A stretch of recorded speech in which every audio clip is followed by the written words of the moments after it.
It started as a normal Sunday dinner. Pot roast, grandchildren laughing, the same table we've gathered around for years. Then my children told me they were concerned. Concerned about my finances. Concerned about my future. Concerned about whether I could still manage on my own. They spoke gently, carefully, almost rehearsed. I listened without interrupting. I let them finish every sentence. And that night, after they went home, I pulled out my documents. By the next morning, I had made a decision. Not out of anger, not out of fear, but out of clarity. I called my lawyer. Sunday dinners have always been my idea of stability. Roast chicken in the oven, green beans simmering, tables set the same way for years. After my husband passed, I kept the tradition going for the kids. It made the house feel less quiet and me feel less alone.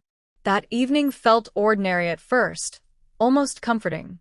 I ironed the good tablecloth, the one with a faint blue stitching. I even lit the candles, though nobody notices them anymore. The grandchildren ran through the hallway like they always do. Their noise filled the rooms that used to feel too large. But something was different, though I couldn't name it immediately. My daughter hugged me longer than usual, almost carefully. My oldest son kept glancing toward his brother across the table. There were small pauses in conversation that didn't belong there. Whispers in the kitchen stopped when I walked back in. I told myself I was imagining things. Children grow up, families change, energy shifts over time. Still, I felt like a guest in my own dining room. They complimented the food, but their smiles felt rehearsed. It was as if everyone had agreed on something beforehand. Halfway through dessert, my youngest cleared his throat gently. He looked at his sister before looking at me. "Mom," he said, "we've been meaning to talk." The room grew strangely quiet, even with the dishwasher humming. My granddaughter was sent upstairs to finish homework. I folded my napkin and waited, pretending not to notice. They told me this was coming from a place of love. They said they were concerned about how much responsibility I carried alone. They mentioned the news stories about scams targeting seniors. They talked about how quickly things can change at my age. At my age. The phrase landed heavier than they intended. I have always managed the bills, the taxes, the investments. My husband trusted me with every decision before he died. Now my children spoke slowly, like I might miss something important. They used careful voices, like I was fragile glass. I nodded and listened without interrupting. I have learned that listening reveals more than speaking ever does. They called it concern, and maybe some of it was. But underneath their careful words, I sensed something else forming. And for the first time, Sunday dinner didn't feel like home. They never used the word intervention, but that's what it felt like. Carefully planned, softly delivered, impossible to ignore once it began. My daughter reached across the table and squeezed my hand. She said they just wanted to make sure I wasn't overwhelmed. My oldest son mentioned how complicated finances can become over time. He said markets change quickly and paperwork piles up unexpectedly. I've handled our finances for over 40 years without confusion.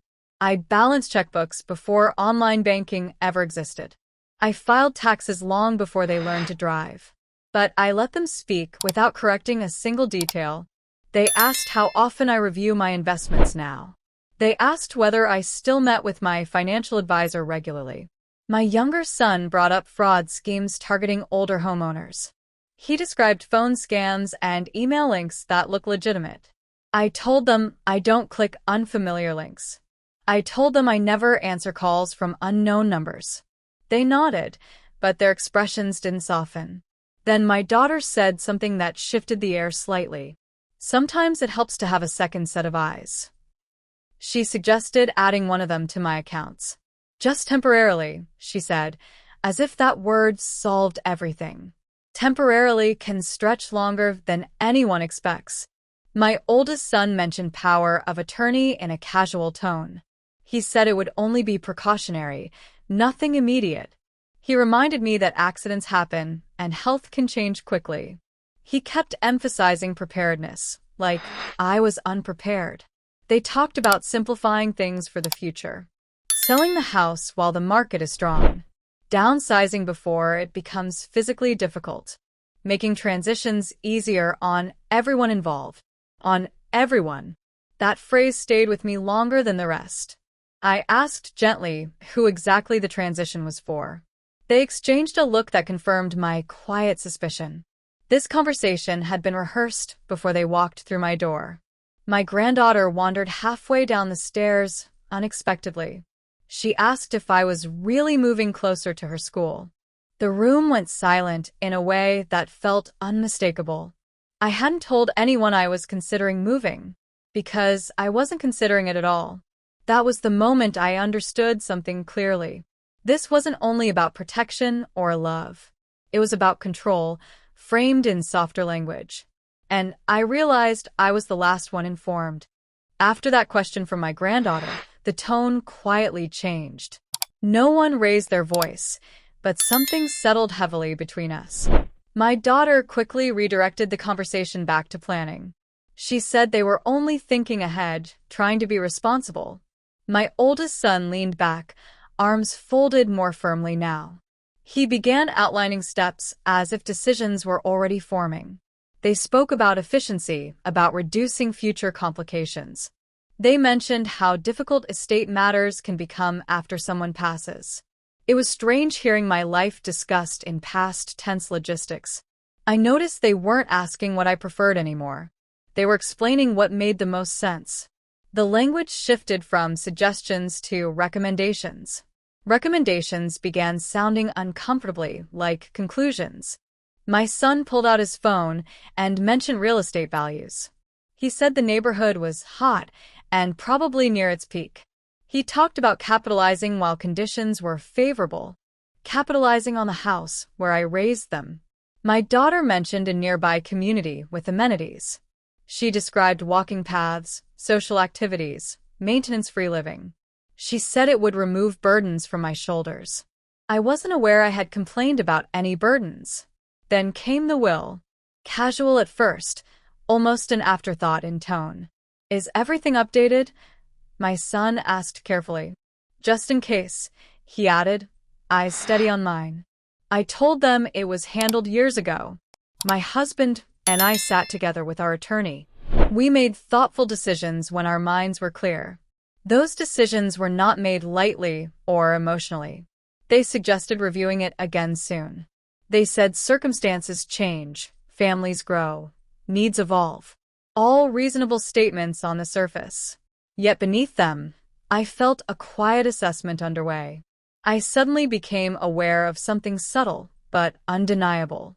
They were evaluating my capability without saying the word incapable. Every reassurance I offered seemed gently dismissed. Every answer I gave felt weighed and measured. For the first time in my life, I felt managed. Not by strangers or professionals, but by my own children. The balance had tilted almost invisibly during dessert, and I could feel my authority slipping inch by inch. I smiled politely and thanked them for caring. But inside, something steadier began forming. Not anger, not panic, just clarity. If they were quietly making plans about my life, then I would need to quietly make plans of my own. That night, after everyone left, the house felt unusually still. Not empty, just quieter in a way that echoed differently. I stood at the kitchen sink longer than necessary. The dishes were clean, but I kept drying the same plate. Their words replayed softly in my mind. Concern. Protection. Simplifying things for everyone. I tried to hear only the love inside those words. But I could not ignore what rested underneath them. I walked into the living room and sat in my husband's chair. I still haven't moved it since the day he passed. The indentation in the cushion feels like memory itself. He trusted me with everything when he was alive. We built this house together from careful decisions. Every mortgage payment, every repair, every investment choice. We stayed up late more than once reviewing retirement statements. We were never reckless, and we were never careless. asked myself if I had given them reason to worry. Had I forgotten something important recently? Had I missed a bill or repeated a story too often? I searched honestly for evidence of decline. What I found instead was steadiness. My accounts are balanced to the penny. My taxes are filed early every single year. My advisor calls me disciplined, sometimes stubborn. So, why did I feel so small at my own table? I remembered holding each of them as infants. I remembered working part-time while packing school lunches at dawn. I remembered saying no to vacations so they could attend college. I never once called that burden. Parenthood was responsibility without resentment. Now responsibility was being gently taken from me. I walked to the hallway closet and pulled out the file box. Everything is labeled in my handwriting, neat and dated. Insurance policies, property deeds, retirement accounts, copies of the will. I laid them out across the dining table slowly. Nothing was missing. Nothing was confused. Nothing suggested I could not manage my own life. That realization brought both comfort and ache. They were not responding to failure. They were responding to possibility. The possibility that one day I might not be here. The possibility that control could shift permanently. I sat there under the dim light for a long time. Not angry, not crying, just thinking clearly. Love does not require surrendering dignity. And concern should never erase a person's voice. By the time I turned off the lights, I knew one thing with certainty. If decisions were being quietly drafted about my future, I would make sure my future still belonged to me. The days after that dinner felt strangely normal on the surface. Phone calls came at their usual times during the week. My daughter asked about my garden like she always does. My son sent a photo of his dog sleeping on the couch. But underneath those ordinary exchanges, something had shifted. I started listening more carefully than I had before. Not suspicious, just attentive in a different way. A few days later, my youngest emailed me a link. It was for an estate planning seminar at a local church. He wrote, "Might be useful, just to stay informed." I've stayed informed my entire adult life, without reminders. The following weekend, my daughter stopped by unexpectedly. She brought muffins and a brochure tucked inside her purse. It was for a retirement community 15 minutes away. She said we could tour it just to see what's out there. I asked her gently if she thought I seemed unhappy here. She hesitated longer than I expected before answering. "No, Mom, we just want options," she said carefully. Options can be thoughtful, or they can be strategic. The difference depends on who is steering the conversation. A few nights later, my oldest son called after dinner. He asked whether I had considered refinancing while rates were favorable. He mentioned home equity like it was sitting idle. He said it could help optimize future distributions. Distributions. The word sounded less like family and more like business. I didn't argue or defend myself during these conversations. Instead, I asked simple questions and let them explain. What timeline were they imagining exactly? What problem were they trying to prevent? Their answers were vague, layered with reassurance. They kept circling back to preparation and efficiency. No one directly said they doubted my competence, but no one clearly affirmed it either. One afternoon, I met my longtime friend Carol for coffee. She's 2 years older than I am and sharper than most bankers. When I described the dinner, she nodded knowingly. Her own children once suggested consolidating her accounts without asking. She stirred her tea and said something quietly profound. Concern isn't the same thing as control. That sentence stayed with me all evening. It didn't accuse my children of bad intentions, but it gave shape to what I had been feeling. I realized I needed clarity, not confrontation. Not a family argument across a dinner table. Just information, facts, and steady ground beneath my feet. By the end of that week, I had made a decision. If everyone was thinking ahead about my life, then I would think ahead even more deliberately. I made the appointment on a quiet Tuesday morning. The kind of morning where the sunlight feels steady and honest. I did not tell the children where I was going. This was something I needed to do without commentary. My attorney has known our family for over 20 years. He drafted the first will my husband and I signed together. He sat across from us when we refinanced the house. He understands the difference between preparation and panic. When I walked into his office, he greeted me warmly. He did not speak slowly or ask if I felt confused. He asked what I wanted to review today. That question alone steadied something inside me. I explained the dinner conversation calmly and factually. I told him my children were expressing concern about management. Asked him directly whether anything in my accounts looked troubling. He reviewed the summaries carefully, page by page. After several quiet minutes, he looked up at me. He said everything was organized and appropriately diversified. He said my records were clearer than most clients half my age. There was no hesitation in his voice when he said it. Relief did not wash over me dramatically. It settled slowly, like a weight being placed properly. We then discussed my will in detail. The original structure divided assets evenly among my children. There were modest provisions for the grandchildren's education funds. We had also included a small charitable donation years ago. He asked whether my wishes had changed. Not whether they should change, but whether they had. That distinction mattered more than he probably realized. I thought about values instead of reactions. I thought about responsibility instead of emotion. I thought about what I wanted my money to represent. We discussed the option of placing certain assets into a trust. We talked about staggered distributions rather than lump sums. He explained how charitable allocations could be expanded thoughtfully. He outlined protections that ensured no one could override my intentions. Nothing about the meeting felt dramatic or defensive. It felt measured, informed, and entirely mine. Before I left, he asked one final question. Are you feeling pressured by anyone? I paused before answering honestly. No, I said, but I am feeling evaluated. He nodded in understanding without asking further. And as I walked back to my car, I realized something had shifted quietly inside me.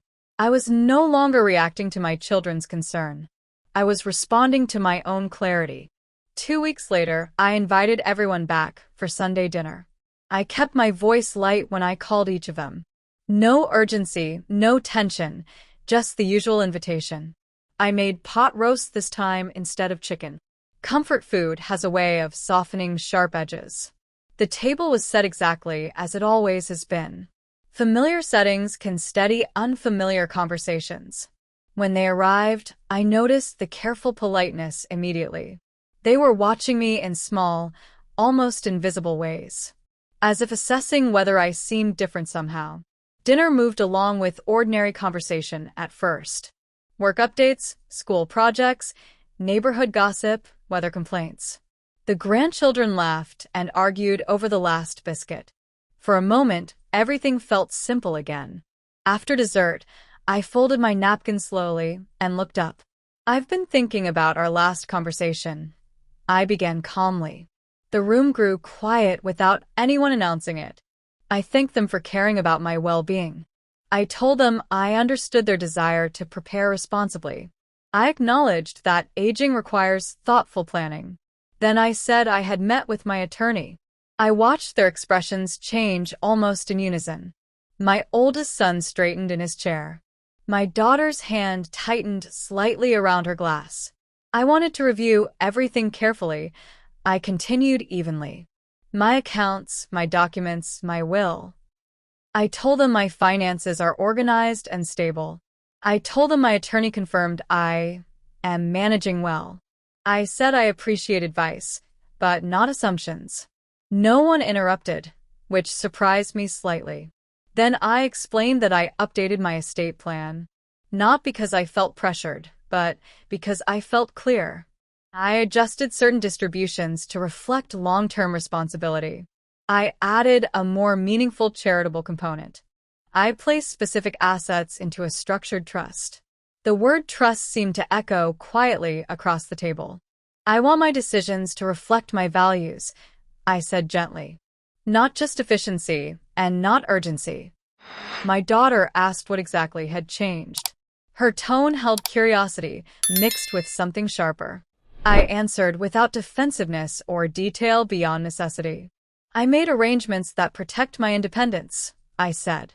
And I ensured that my voice remained central. The silence that followed was not explosive or dramatic. It was thoughtful, unsettled, and undeniably real. I am not an emergency, I added softly. My life is not a problem to be solved. No one argued with that. But everyone understood the message clearly. For a few seconds, no one spoke at all. The only sound was the hum of the refrigerator. My oldest son was the first to clear his throat. "What kind of changes are we talking about?" he asked carefully. His voice was controlled, but the edges felt tight. I kept my tone even and unhurried. "I structured things differently," I said. "Certain assets will now be distributed over time." My daughter's eyebrows lifted slightly at that. "Over time," she repeated, as if testing the phrase. "Yes," I said. "Not all at once." I explained that some funds would remain in trust. Distributions would be tied to age milestones and responsibilities. Education, home ownership, long-term stability. Not immediate access without direction. My youngest son leaned forward in his chair. "So you don't trust us?" he asked quietly. It was the first openly emotional statement of the evening. "I trust you as my children," I replied gently. "But money changes people in subtle, permanent ways. I would rather remove temptation than test character." No one argued with that, though discomfort lingered. Then I mentioned the charitable addition. "A larger portion of my estate will fund local scholarships. Another portion will support the community clinic downtown. Causes your father and I cared about deeply." My daughter looked surprised by that detail. "I didn't realize you were planning something that large," she said. "I wasn't," I answered, "until I started thinking clearly." That statement carried more weight than I intended. My oldest son exhaled slowly and leaned back again.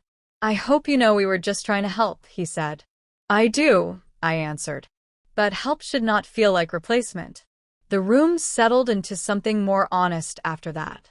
Not warm, not hostile, just exposed. I could see calculations happening behind their eyes. Expectations quietly rearranging themselves into something new. "I am still capable," I said softly. "And while I am capable, I will decide." No one raised their voice. No one stormed out or accused me of betrayal. But the certainty they brought to dinner last time was no longer sitting comfortably at the table. And for the first time since that first conversation, I felt steady in my own home again. The weeks after that dinner were quieter than usual. Not silent, but noticeably restrained in small, measurable ways. The phone did not ring as often in the evenings. Group texts became shorter and less animated. No one mentioned real estate values or assisted living brochures. At first, I wondered if I had gone too far. If restructuring my will had created distance I did not intend. But distance can also reveal what closeness was hiding. My oldest son stopped by one Saturday afternoon. He stood awkwardly on the porch before stepping inside. He said he hoped I didn't think they were circling like vultures. I told him I never believed they were predators. I believed they were afraid of losing control. That seemed to land somewhere he recognized. He admitted they had discussed my finances privately. They worried about medical emergencies and legal confusion. They did not want to feel unprepared if something happened suddenly. "What scared you?" I asked him quietly. He hesitated before answering honestly. "Losing you," he said, "and not knowing what to do." That answer softened something in me. Fear often disguises itself as authority. My daughter, however, stayed distant a little longer. Our calls remained polite, but carefully limited. She did not reference the trust or the charities again. I sensed disappointment she did not fully voice. I resisted the urge to chase reassurance from her. Boundaries lose meaning if constantly negotiated for comfort. In the meantime, I returned to my normal routines. Church on Sundays, volunteering on Wednesdays, book club twice monthly. I reviewed my accounts each Friday morning with coffee. Everything remained orderly, predictable, steady. One afternoon, my granddaughter arrived alone after school. Her mother was running late and asked if I could watch her. She sat at the kitchen counter swinging her legs. "Mom said you were upset," she said plainly. "I wasn't upset," I answered gently. "I just needed to make sure my voice was heard." She nodded as if that made perfect sense. Children understand fairness in ways adults complicate. Over time, the tension began to ease slightly. Not because we forgot the conversation, but because we adjusted to its new shape. Respect had replaced assumption, even if cautiously. And while everything was not perfectly comfortable, it was more honest than it had been before. It has been several months since that second dinner. The house feels like mine again in a steady way. Nothing dramatic changed on the surface of our lives. Birthdays were celebrated, holidays observed, routines maintained. But something underneath those rituals feels more balanced now. My oldest son calls without sounding like a consultant. We talk about his work and his back pain. He asks for my opinion instead of offering correction. That shift may be small, but it is meaningful. My daughter eventually brought up the will again. Not to challenge it, but to understand it better. We sat at the same kitchen table one afternoon. She admitted the conversation months ago came from fear. She said watching friends lose parents suddenly frightened her. She did not want chaos layered on top of grief. I told her planning is wise, but assuming weakness is not. She nodded slowly, absorbing the distinction. We are not perfectly aligned on every detail, but we are speaking plainly now instead of strategically. That honesty feels more durable than politeness ever did. The charitable fund has already begun taking shape. I met with the local scholarship committee last week. They spoke about first-generation college students needing support. It reminded me why your father and I worked so hard. Money is not only inheritance. It is memory, effort, discipline, and intention. It should reflect a life lived thoughtfully. I still review my accounts every Friday morning. I still drive myself to appointments without assistance. I still make decisions slowly and deliberately. There will come a day when I need more help. I am not naive about the realities of aging, but that day has not arrived yet. Independence does not mean isolation, and love does not require surrendering authority. Sometimes children confuse preparation with preemption. Sometimes parents mistake concern for control. The space between those two misunderstandings is delicate. What I learned is simple and steady. If you want to keep your dignity, speak before it erodes. Listen carefully but decide deliberately. I listened to my children's concern. Then I called my lawyer. And in doing so, I reminded myself that my life, for as long as I am able, still belongs to me. If this story resonated with you, you're not alone. Many families struggle with these conversations, even when love is present. Share your thoughts in the comments. Have you ever experienced something similar, either as a parent or a child? And if you appreciate honest, grounded stories about family, aging, and dignity, consider subscribing to American Granny Stories. We tell the stories people live, but don't always say out loud.